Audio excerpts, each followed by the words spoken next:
Welcome, friends. Thank you for joining us. My name is Joel, and this is the O2 Drop.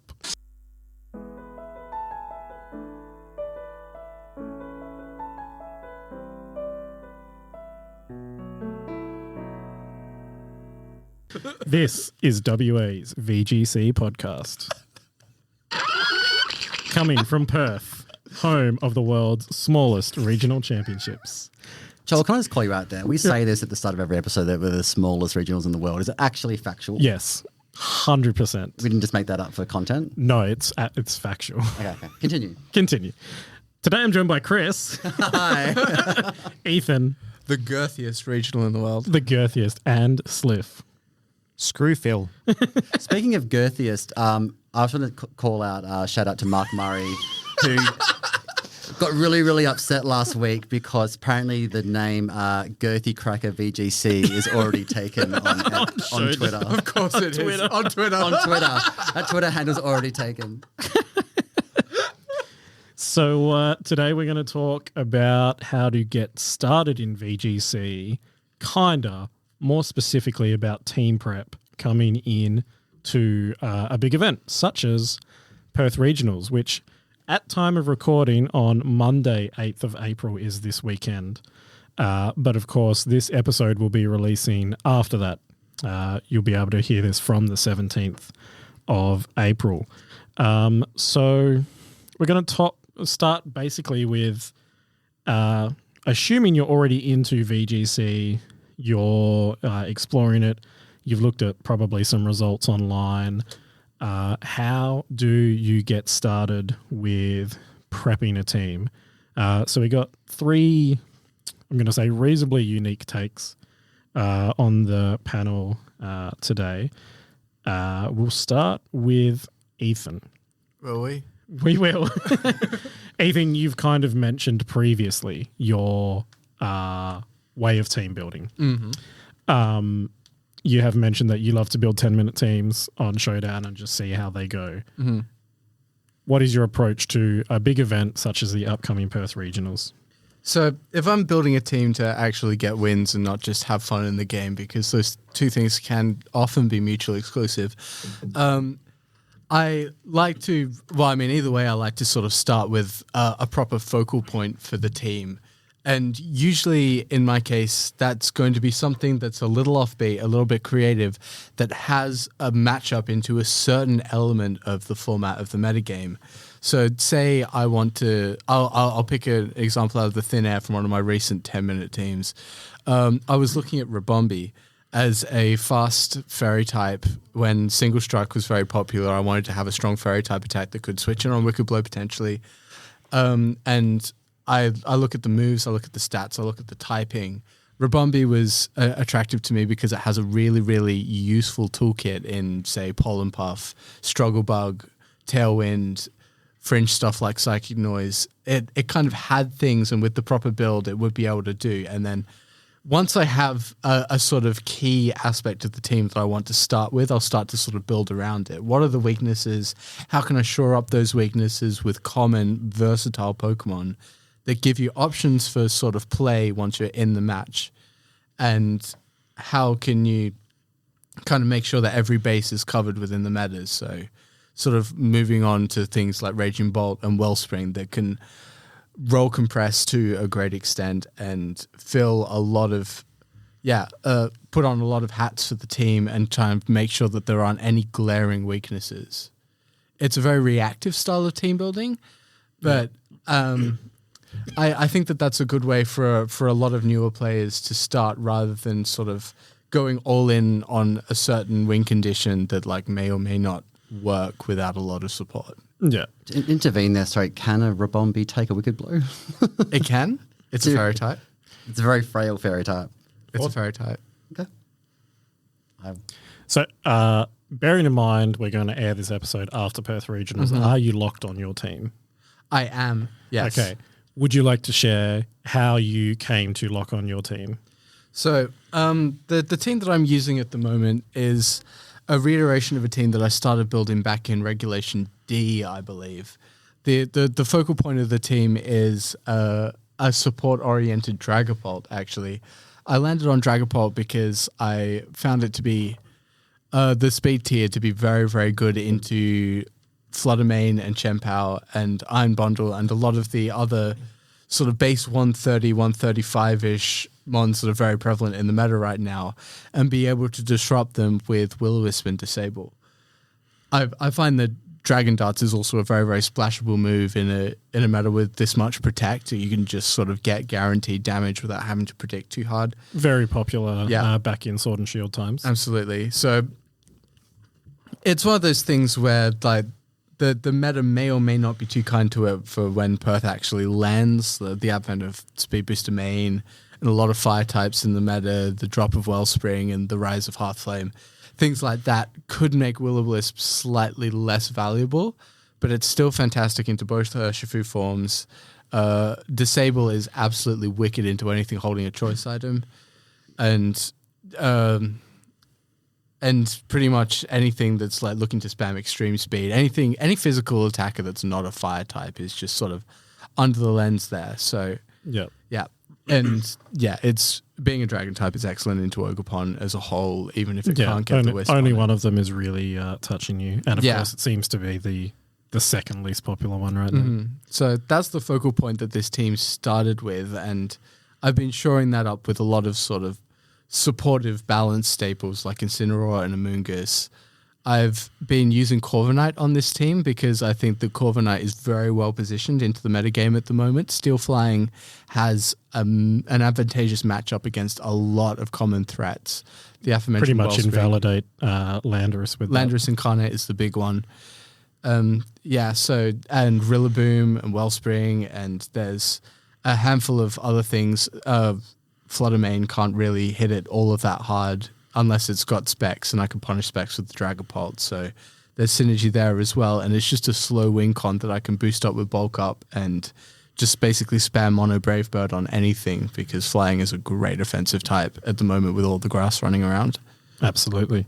So you've got somewhat of a pivot balance team with your support Dragapult and Corviknight, which is... We've seen a little bit of it in some other streams recently. Sliff, you wanted to comment on Corviknight, or just the fact that we love it? No, I love Corviknight as well. I told Chris that he should run it, and he said why, and then I explained to him why, and then he asked me again why. And we've seen it on multiple regional streams. I like to point out this was at 2:00 in the morning on a Thursday night, and we'd been drinking, and everyone was full of cheese. And don't lump me in that cat. You and Jared had been. But yeah, I mean, reaching this point in RegF and going into this tournament, I played in Melbourne along with most of us a couple of months ago, and I ran a very, very kind of off the wall light screen reflect Grimmsnarl Annihilate team, which potentially just one series too early on Grimmsnarl. Maybe. Like that core was very, very good, but the rest of the team wasn't built very well.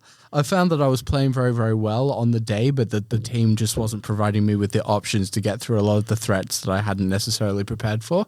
So coming into Perth, I wanted to have a team that had play, if that makes sense. Yeah. Just sort of, even if I didn't necessarily have the answers in the team build to get through a given threat, I could still find ways to kind of play around it, utilize things like Fake Out and Intimidate and pivoting to sort of try and maneuver around problem Pokemon rather than just kind of having to sort of beat them head on, because I find that it's impossible for any team to kind of do that necessarily. You've only got 6 Pokemon against a field as large as RegF has been.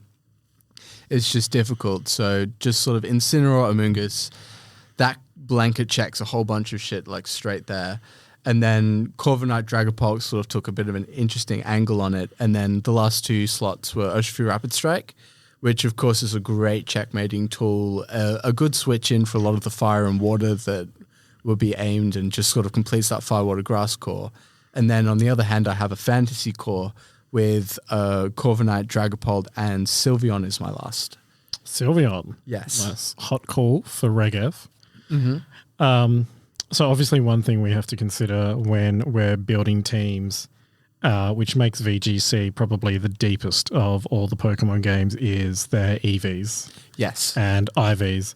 For anyone who's very new to the game, we would probably always just recommend max, which means putting all of your EVs into 2 stats. Yes. And then the 4 left over somewhere useful.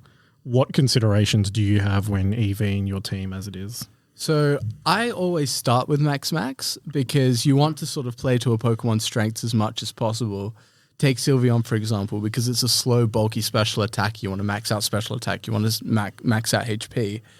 And then from there, if I feel I need a more complicated EV spread in order to achieve certain things, I would start with like the specific attacks that I want to live, the specific KOs that I would want to reach. It's the thing with EV spreads is that it is all benchmarks. Yeah. You want to kind of start with the utmost extent that you can and then work your way backwards until you're kind of just living an attack and making sure that you've got enough EVs to allot in another place, and just see how far you can push the Pokemon's capabilities in terms of key meta attacks that it can live and key kills that it can take with its attacks. Absolutely. So you start with max. Where have you landed on most of your mons in the lead up to Perth? Most of them are sort of existing in happy mediums. So take my Dragapult, for example. That one's, it holds the Focus Sash item, which means that ostensibly there isn't much of a call for bulk on it. You can just take 1 hit guaranteed no matter what. However, I have given that one a slight amount of HP investment so that it can take 2 Surging Strikes from Urshifu Rapid Strike.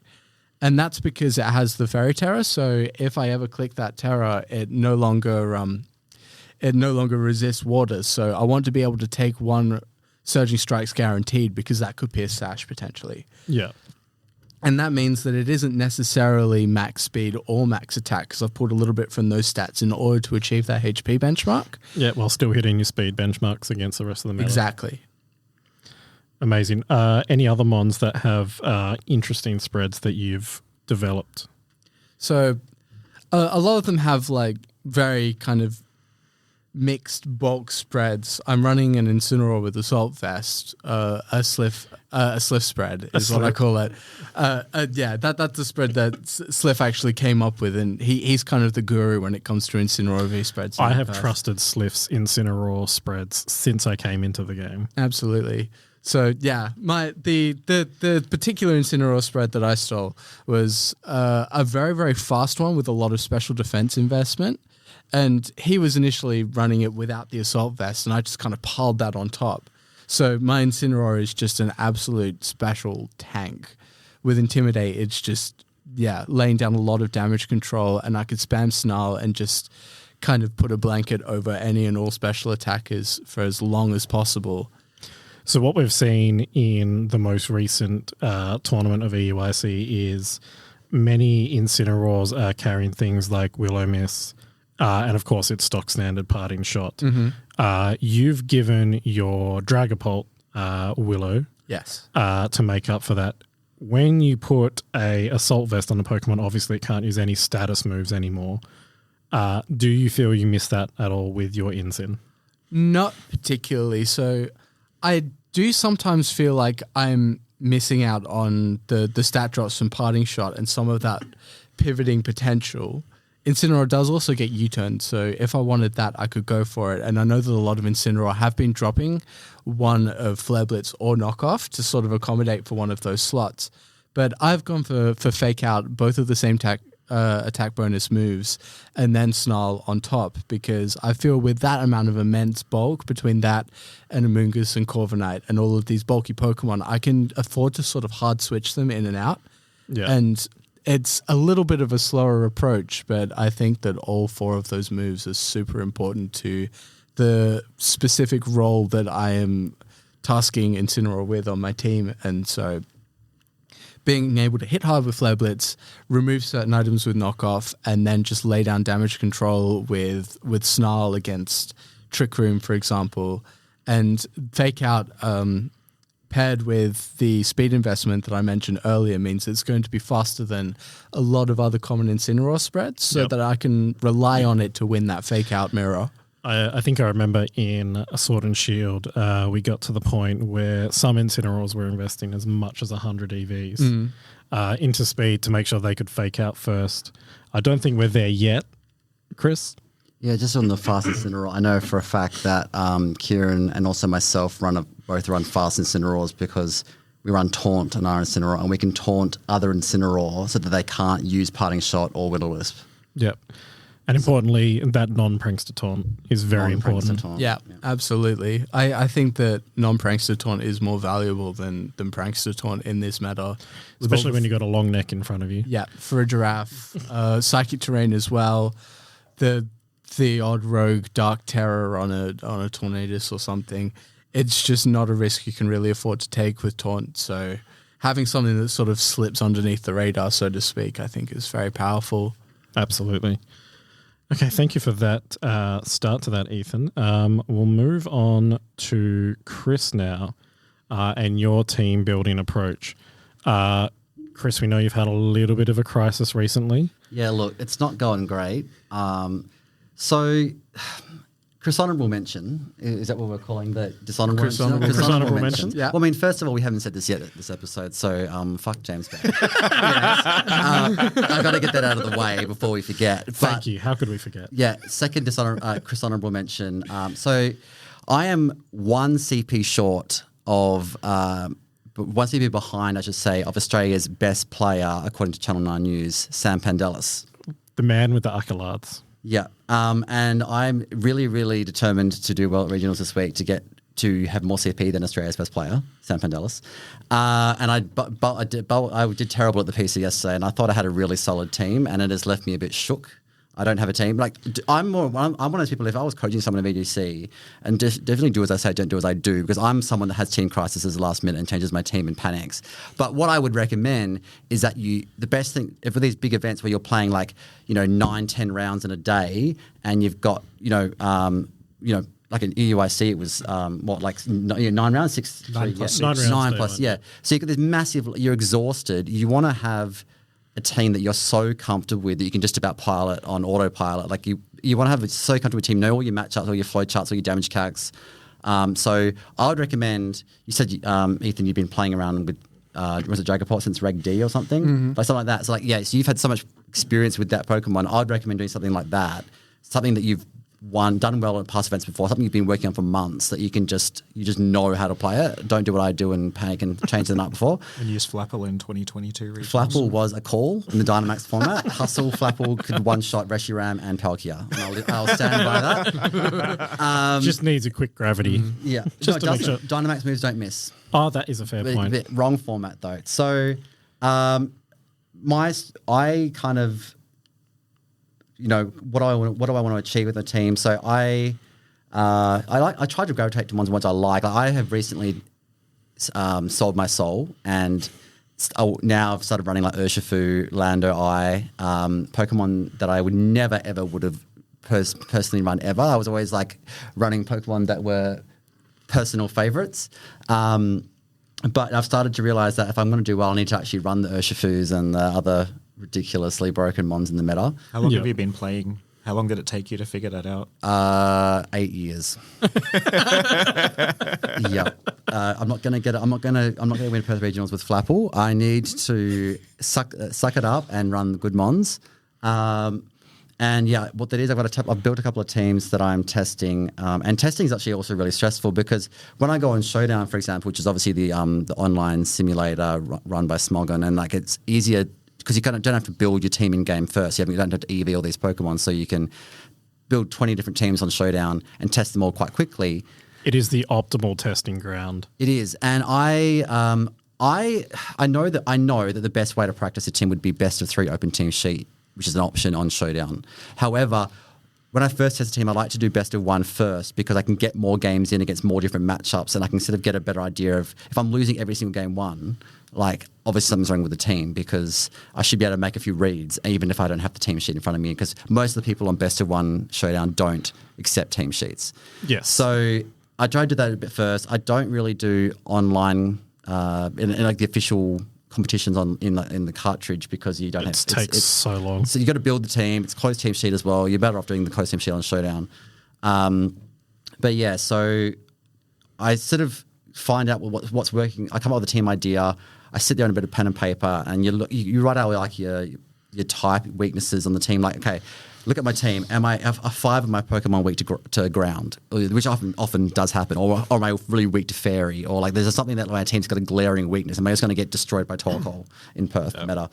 So I have to like tweak things, change things around. Like what could do that role? Like VGC's got like basic staples that I always recommend. You've got to have redirection. You've got to have fake out. You've got to have speed control. You've got to have intimidate and like damage reduction, snarl if you can fit it in, things like that.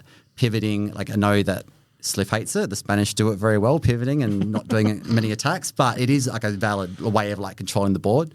So yeah, I come up with the team idea, and then I try and go, right, this is a weakness in the team. What's going to like fill that niche role? Like I want to be able to.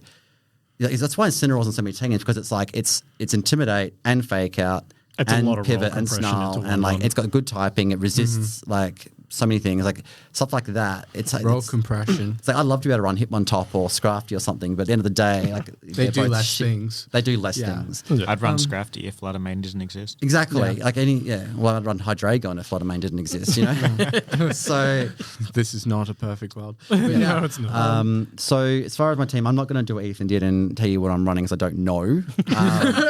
I have some ideas. I really want something that's a strong Trick Room matchup, and I'm thinking, do I just bite the bullet and run something really slow and bulky that if I can't stop Trick Room going up, am I just going to be able to like win under Trick Room conditions? That's kind of Steph says no because he's running Trick Room. Sliss has strong opinions on his ability to run the Trick Room. Yeah, I really, really liked. So I thought I'd solve the meta on Sunday. I'm not going to lie. I was destroying people online. And this is not reinventing the wheel. It was the tried and tested Goldengo, Regidrago, which complement each other because everything that resists Dragon gets hit by Make It Rain pretty hard, right? So you got Dragon Energy, and Make It Rain. You got Tailwind, support. And I had, the team was just built around these two sweeping, basically. And I had Rain for the Torkoal. And also, like, I had like Lando Eye and Tornadoes, both like Bleak Windstorm, Sandsear Storm. Both don't miss in Rain. So I had like this giant, all these spread attacks to do so much damage. And it's all very well and good, but when you can't kill an Ursaluna and it's going first and destroying you back, like... Yeah. So I'm a bit of a team... problem. I'm a bit of a team crisis, but... Yeah, as for the EV question, which is probably coming. It is, yes. So I'm not a huge believer in 252, 252 because I will start actually completely. I mean, first of all, use a good resource for people that are new to the game is Pickalytics. It'll tell you, it's a website, it tells you the most common usages on Showdown. It pulls all the data and tells you like what the most common item is, most common usability, most common EV spreads, nature, move sets, how many, that's very, very useful. And you can look at that and see a good starting place of where EV spread is. But I would go, like, for example, when I was running Goldengo, Goldengo's what are its weaknesses? Okay, it's really prone to Sucker Punch. Like, I want to EV my Goldengo with enough defensive EV so that it lives a Sucker Punch from Chen Pao Adamant or something like that. Or maybe I want it to live, or an Urshifu Sucker Punch. Or maybe I want it to live... I don't think it could probably live a Dark Pulse from Chi-Yu, but maybe it could. I don't know. Or something like if I'm running Rillaboom, can it live an Ice Spinner from like an Adamant Chen Pao? Like and I'll try and calc it so that it's maybe like at the most it's got like a 6.3% chance to KO. I'm like, I like those odds. Most of the time it's going to live. It probably lives. What is your preferred EV optimizer for that? Do you just do it yourself, or do you have a program that uses it? I have a damage. So I use a damage calculator website. My preferred one is Nerdiv now. I think it's like the best one because it's got like common sets in the metagame that I uploaded into it, and it's actually really useful. So I use the Nerdiv now damage calculator, and just literally manually sit there and tweak the EVs painstakingly. It might take me half an hour to get like the perfect EV spread for a Pokemon, and I'll sit there and do damage calcs. And if I can come up with a spread that like I do the same, hits the speed target I want, I don't want to like sacrifice offensive EVs if I'm going to miss out. Like for example, I want it to kill, like for example, Urshifu Rapid Strike that I chose to sell my soul and run on the weekend. I wanted Surging Strikes, Scarf, Terrawater Surging Strikes to kill like every Fluttermane, or at least like a 98% chance of killing like the bulkiest of Fluttermane spreads I could find online. Like I wanted it to kill. I didn't want it to Fluttermane to live that. Yeah. of course, everyone's running Torkoal, so they just switched in Torkoal and lived it anyway. But that's not the point. I did helping hand to counter that though. So it just takes a while to get those spreads, and then when you're testing online, you're playing games out. If something just lives something that you thought, that shouldn't. I was shocked when Ursaluna lived a close combat from my max attack Urshifu, and I'm like, oh really? Like I have to go back and calc that again. Like, and it does live, unfortunately. Yeah. But when you're playing, you'll think like, oh, why did that live? Why did I die to that? I thought I calced to live that, and like maybe you've missed something in the calculation. So that's how I go about my EVs. I think at one point, I don't know if it was Nerd of Now or Picolytics Damage Calculator, there was one that had an inbuilt optimizer that you could optimize your EV spread for to, combat different moves and whatnot. Recently, I've used one that I think it's just called EV Optimizer. And you get your spreads from that one. Tells you where to put your defensive EVs, it's really helpful. I don't know if you guys have experienced it, but especially with your Pokemon that have lopsided base stats, like a Fluttermane, like an Ursaluna, like a Torkoal. Iron Hands. Jinx.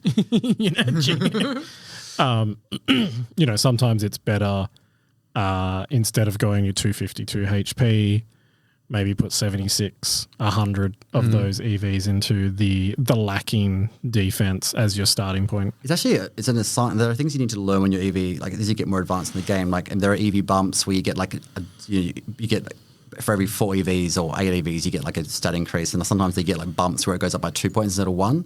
So you can sort of aim for those to maximize like your efficiency in your EVs in that stat. But also things like if you're running like an assault vest, which increases your special defense by 50%. Like you want to have like a even number in your special defense if you're running an EV set, so that you get more multiplier because you'll get more on the 50% multiplication than an odd number. Pokemon famously rounds down. Yeah, it does. It rounds down. So it's like, and there's and this is like everything. So if you're running a Swords Dance set or a Nasty Plot set, make sure that special attack or attack stat, whatever you're boosting, is an even number. So that you get the maximal multiplication and it doesn't round down. It's the same when you're running a life orb set. You want to have your HP end in 9 ideally, so that you're taking the least amount of recoil and you're going to live longer on the field.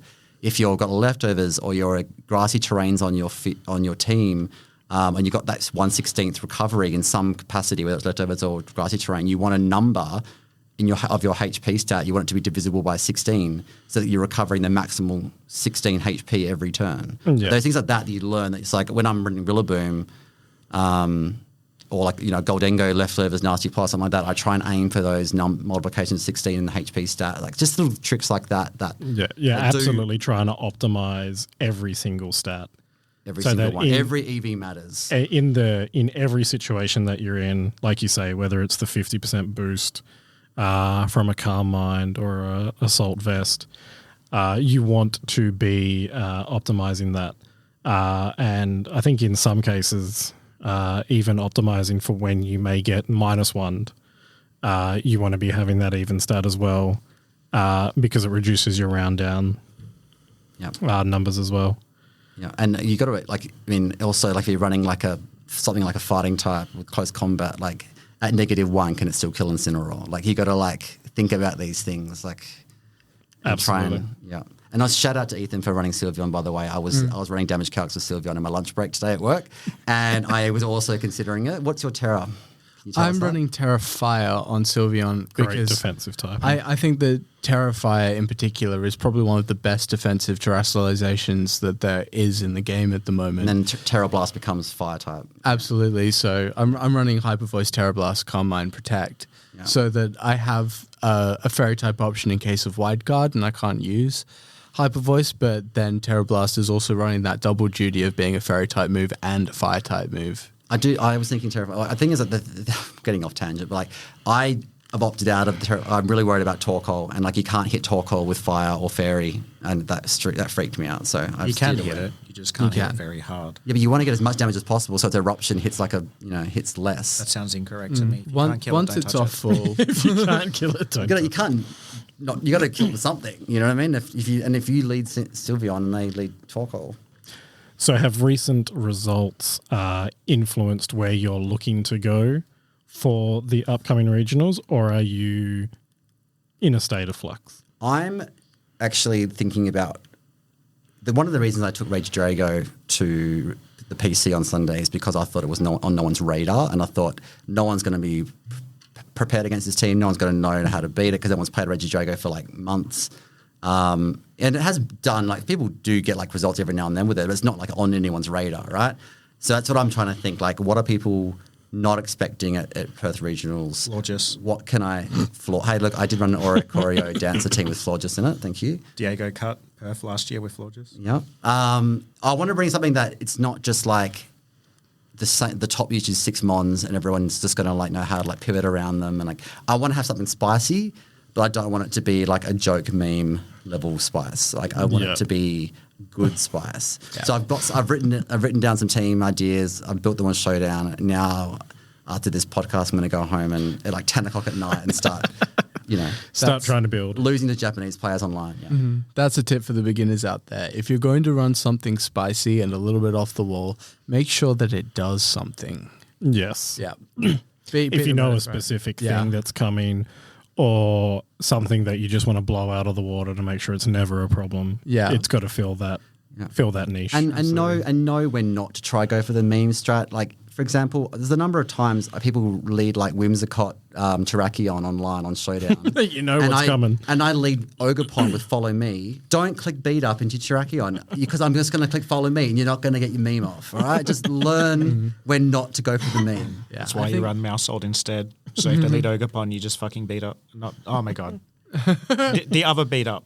You beat up your kids. Pop bomb. There it is. Yeah, beating up kids. And on that note, let's go to Sliff. Let's go to Sliff. Sliff is my most trusted person that I go to for team builds. I think that says a lot. It says a lot. I think 2022, when I first came back, I built my team with Sliff, and I was like, hey, I want to use Gravity Groudon with Venusaur. Let's find some holes to fill. That's the team I ended up running. Yeah, I didn't go Prankster, Thunderous or anything like that. No. I can't remember the rest of the team that we built around it.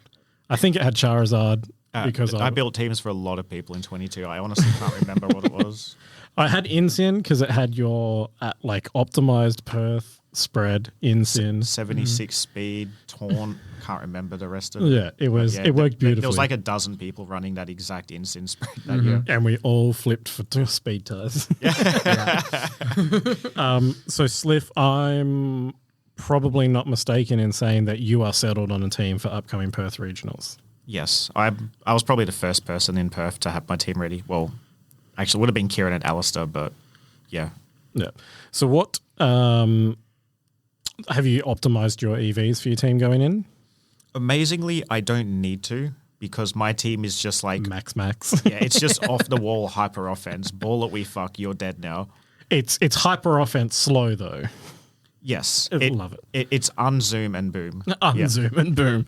Zoom okay, out. So what was your starting point on your team, and how did you fill the holes?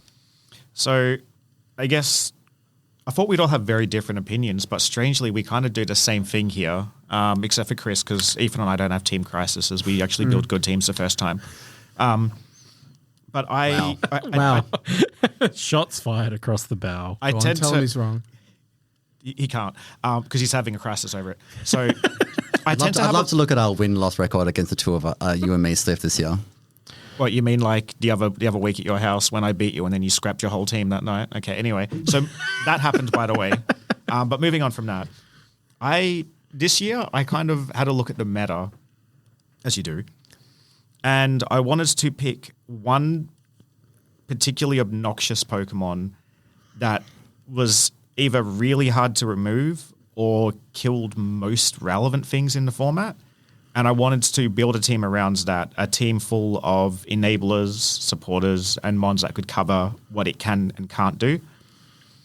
Rather than just going for like your standard pivot core, which we've seen 1,000 times, I wanted a team that could blow that up and punish people for having the audacity to switch in front of me. Yeah. And that's kind of what I did.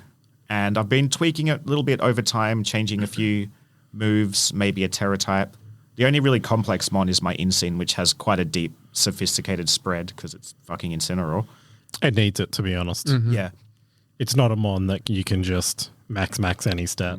It's very hard to build because no two players not working together will ever come up with the same Incineroar spread, and you never know what that one's going to live or how fast the opposing one is. You kind of just have to you just have to wing it and just kill it with something. So I've got lots of things that kill it.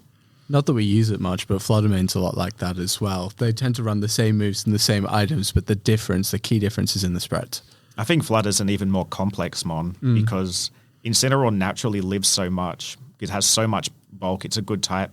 Fluttermane having 55-55, it's very frail. But it is capable of living some hits. Yeah. And speccing towards those is key. But once you do that, you start losing speed. You start losing the ability to kill something. Flutter is like, it's a wildly complex mon. It's easy to just give it a sash and say, fuck it, call it a day and go max, but it's more complex than that. Yeah. So I got a lot of thoughts. Like having both listened to both of you guys, I got this kind of theory about like sort of two different styles of team building that you tend to see, and I think the three of us kind of exemplified both of them to different extents.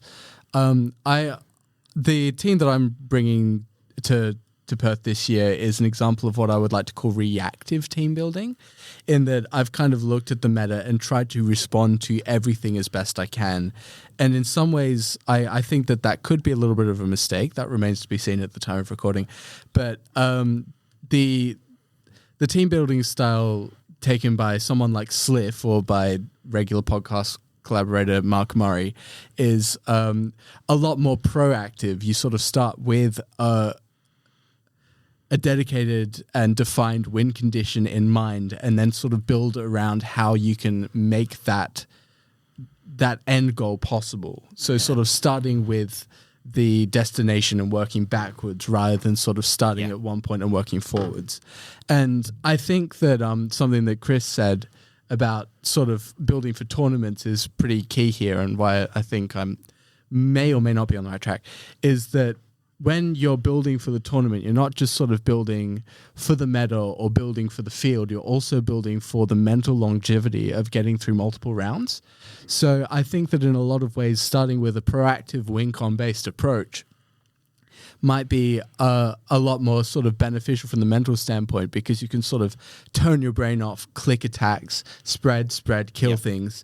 And that way you can sort of rack up wins without having to think your way through every single matchup the way you would with my Incineroar It's definitely something that I believe we saw at EUIC, specifically in the senior finals, where one of those players was running Yorn Dondozo, Sandtrap Tinglu, which is just basically always going to timer because it's not hitting hard. You're trying to trap and chip. Yeah. And his opponent was running like a balance pivot core, which is also a slow type of game because you're trying to put yourself in the winning position, but it's still punching hard. Yeah. And we saw at the end of game 3 of the senior finals, a senior clicking an 85% accurate move when he had a 100% accurate move. Both of those moves hitting a weakness of a terrored Pokemon that was asleep and missing twice, effectively losing him the championship. We've all been there. Yeah. I think considering your ability to stay around for however long that tournament is going to be, in the case of Perth, we're anticipating 8 rounds, I believe, with the amount of... Almost certainly 8. Plus, if you make it to day 2, you've got 3 rounds of finals to get through. So it'll be the biggest tournament that Perth has had. Certainly. In VGC, in probably since we had double elimination tournaments, which double elim tournaments are 2 times the number of players is the amount of matches that you have to do. So I think taking that into account, how do you consider your mental longevity for the upcoming Perth regionals. I think Sliff, you're fine because your goal is to get it done in 5 turns each game. Yeah, my goal is to make sure that my opponent's mental longevity is what suffers, because instead of going up against some team that they have flowcharted and prepared for, and in the past I built a lot of complex spreads and teams, as some of you guys have mentioned. Instead of building a reactive team to what the meta is, I want to play proactively so that I'm always taking the initiative. And if pivot calls are very common, this works great for me. If you're in a bad spot, you reposition, I immediately punish that. And I have a great time and your day is fucking ruined. I think classic Sliff style. I think that the key word to keep in mind with any of this is consistency. So whether that's sort of consistency in matchups, consistency in moves, consistency in like game plan, any of that, the trick is that you want to get as many wins as possible, obviously. So I think that the drawback of a proactive approach, I mean, we've been kind of bigging it up and putting down the reactive approach, is that even the sort of best laid win con, the best laid plan isn't going to be able to cover everything. So if you come up against a certain matchup or a certain team, like there's a pivot call that's too fat to just punch through, or there's an offensive threat that just overpowers you every time, you need to have some kind of contingency in place to deal with that. And that's why a team like Sliss, for example, has this complex, bulky Incineroar on it. So just in case the whole sort of like follow me, trick room, bring in Torkoal boom doesn't work for whatever reason, you have something to fall back on. 100%. Chris? As far as like mentally, my advice for a big event like regionals is all the basic stuff that people have probably heard before and still don't do. Like, have a good night's sleep before. Like, don't go to bed at 2 a.m. because you're still testing your team. Go to bed longevity. Mental longevity. Have breakfast in the morning. Eat something. Your brain needs fuel. Bring a water bottle. Bring a snack. Bring some gum. Like, anything you think you're going to need through the whole day. Like, just it's a long day. You don't get a lunch break normally. I don't know if they're getting. I think they're planning this year. It's especially with the sign-ups being the day before. There's active approach to making sure we have a lunch break. Yeah. Do you do a nervous shit before you come to the event? Because like that's and always in between rounds. in between rounds. That's why I run hyper offense. My games are over in 10 turns So you can combined, go and I can take a shit. And then like if you really because you don't want to get in your head and tilt and have a bad experience. Like I try and minimize RNG. So like run it if you don't want to be. It's like that famous example where Cybertron lost in like a world semi-final ever because Will-O-Wisp missed like 4 times in a row, right? Back then it was only it was 75% accuracy back then. It was a long time ago. But like try and build your team where like the odds are going to be in your favor. Yeah. You're going to have a better day. Like as often as you can, run 100% accurate moves. Don't rely. If your like only win con for a certain matchup is like a 75% chance sleep powder hitting, like I'm telling you now, that's like shaky. Like you're going to have a bad experience. Like try.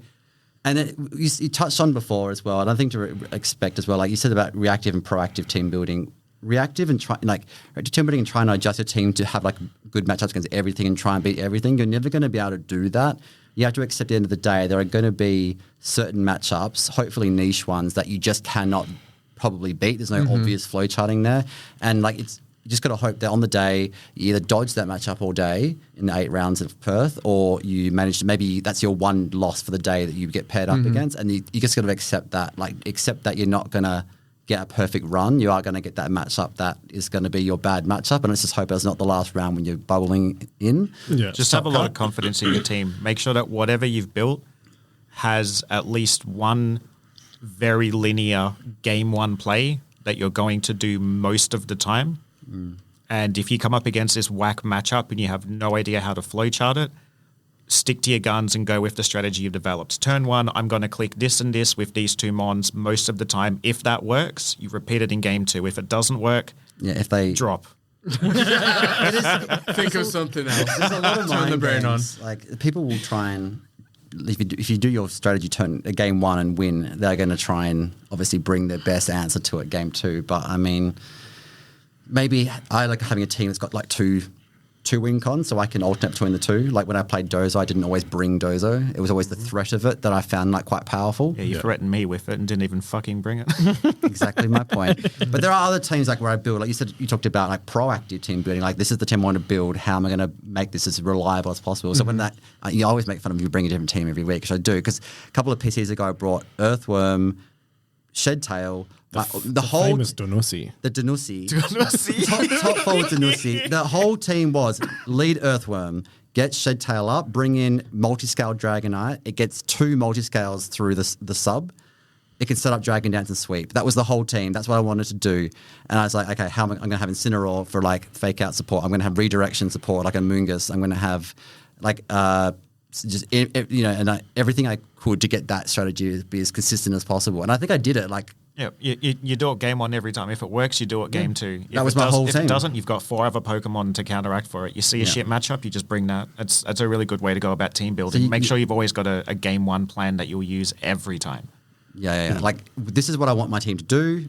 Like for yours, it's like, okay, I'm gonna get Trick Room up and sweep it with like Ursaluna in the back or Torkoal, whatever. No. No, your team does not get Trick Room up. No. That's a load of shit. I Anyway, made Incineroar Urshifu and I click double U-turn. sure, okay, but like, and then have that, and then when you're testing that main strategy, like, what are you losing to? Okay, cool. How can I optimize my strategies to account for that counterplay? Absolutely. So as we wrap this one up, I think what we'll go for is just your top tip for the day/night before a tournament. Sliff. Don't play on Showdown. That was what I was am gonna say. serious. If you be like Chris, like no disrespect, you know I love you, but like Chris has these team crisis moments, which he'll admit, everybody he'll tell you. If you play on Showdown the night before and you go, I'm just going to test my team, and then you have a really shit run, you're going to, I can't end on a loss, I've got to play another run. I can't end a loss, fuck, how am I 1,000 elo and I've lost 27 matches in a row and it's 6 a.m. You're Less than ideal. You're going to second guess your whole team. Yeah. You're going to want to make changes. You're going to rock up the next day with a team that's not what you had the night before. You're not going to have familiarity with the strategies and the game plans that you've built. Your flowchart will crumble. The night before, do not play Showdown. Just have a hearty dinner, some brain foods, chicken and fish, chicken and rice probably. Try and get an early night's sleep. Stay off Showdown. Do not play.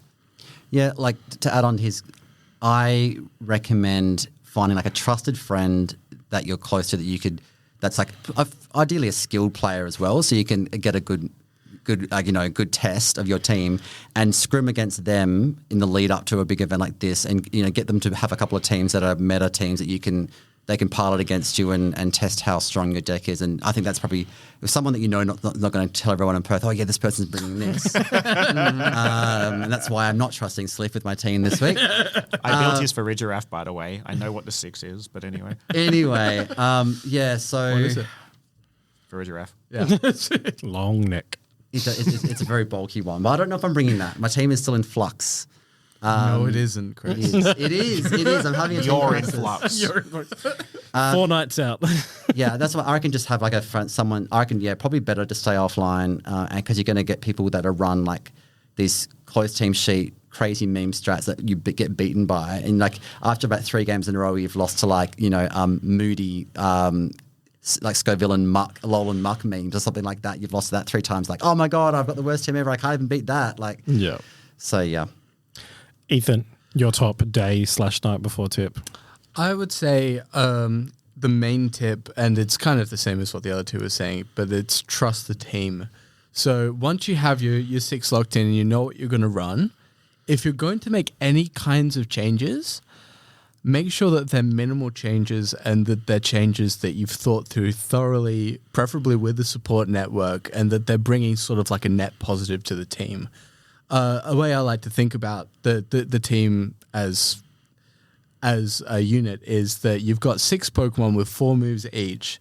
That's 24 opportunities to influence the game state in some way. You want to make sure that every move that you're running and every kind of aspect of your team is sort of furthering the goal in some way. So if you kind of end up in a place where you kind of want to change things, just fucking don't unless you can figure out exactly what that change is bringing to the table, how it improves over what you had before. And if it doesn't improve anything concretely or it kind of reveals a flaw in another area, then just leave it as is. Yeah. Don't go for anything new if you don't have to. I think a really good real life example of the tips that you guys have given this evening would be 2022 Stephen Mott, who ran the same 6 mons for an entire regulation, only changing moves and spreads. And he was just... Small incremental improvements. Exactly. He was just the most optimal swordfish player on Earth, probably, at that point. I think he got unlucky at Worlds that year. He did. Didn't have a good late season run. I think he hit over 1,000 points on the North American I don't remember his circuit with CV, it. but correct me if I'm wrong. I think he went to like 5 regionals with the same team. And then on the 6th attempt, when nobody knew what a Stefan Mott was or what the correct pronunciation of his name was, he won Secaucus Regional, and then for the later half of the year, he popularized what we knew as Pengi Rain, and that saw a lot of usage at Worlds. Rios won an event with it the next week. It was like the top 3 at the special event. Yeah. That consistency is key. Absolutely. Well, look, I think that nicely puts a bow on today's episode of the O2 Drop. Thank you, guys, for taking the time to be with me. Oh, Chris, final thoughts? Because we're recording this the week before regionals, right? So I'm going to sound like a genius when I say this. I said episode 3 that Goldengo was going to win. The hot take. Iron Hands is back. That thing wrecked me yesterday, and I'm telling you now, Iron Hands will do well at Perth Regionals. I'm calling it now, and I'll sound like a genius in a week's time. You wait and see. Iron Hands is back. Final thoughts, Liv. Fuck Philip Brigg. There we go. Okay, thank you, gentlemen, for taking the time to be with me tonight to talk about tournament prep and how you prep your mons. Thank you for you at home for taking the time to listen to us. We appreciate you, and we would love for you to join us again. You can follow us on Twitter /X at the 02drop_VGC. Please make sure to give us a review, give us a rating on your favorite podcast app. And if you are from Perth, give us a shout out. Tell us what you like, what you don't like about this podcast. Until next time.